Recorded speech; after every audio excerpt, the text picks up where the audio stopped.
Aí vem uma pergunta importante nesse sentido. Se existem vários tipos de programas maliciosos, o que caracteriza cada um desses tipos? Por exemplo, os vírus de computador. A gente, claro, sugere vírus de computador como sendo um tipo de malware. Perfeito. É um tipo de código malicioso, é uma praga virtual. Mas por que ele foi chamado de vírus de computador?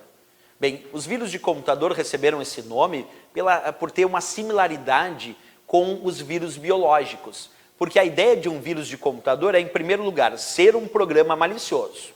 Então, já parte daí. Vírus é um programa mal intencionado, programa malicioso, que causa ou quer causar algum tipo de dano ao teu sistema. Segundo, ele se propaga, os vírus de computador eles se propagam, inserindo cópias de si mesmo e se tornando parte de outros programas e arquivos.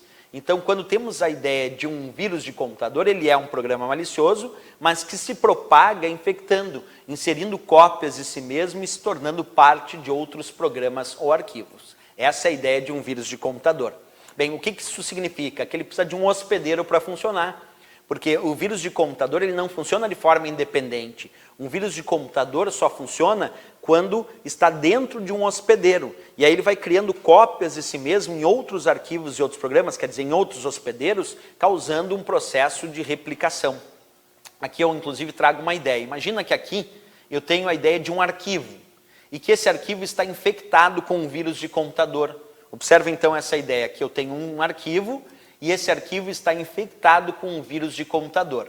E vamos imaginar que eu tenho um outro arquivo que a princípio não estava infectado com esse vírus de computador.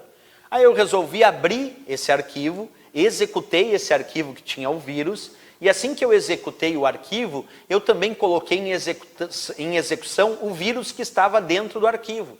E agora esse vírus, então, pode criar cópias de si mesmo e se tornar, observa comigo, parte de outros arquivos. Isso é a capacidade dos vírus de computador. Eles precisam de um hospedeiro para funcionar, que no meu caso aqui é um arquivo, que poderia ser, por exemplo, um arquivo do Word, do Excel, que está servindo de hospedeiro para esse meu vírus. E aí esse vírus, depois, quando o arquivo é executado, o vírus, então, passa a fazer parte de um outro arquivo. Isso é a capacidade de se replicar, capacidade de criar cópias de si mesmo em outros hospedeiros. Então, para ser vírus de computador, precisa de um hospedeiro para funcionar e também tem que ter a capacidade de se replicar, que é criar cópias do seu código malicioso em outros hospedeiros.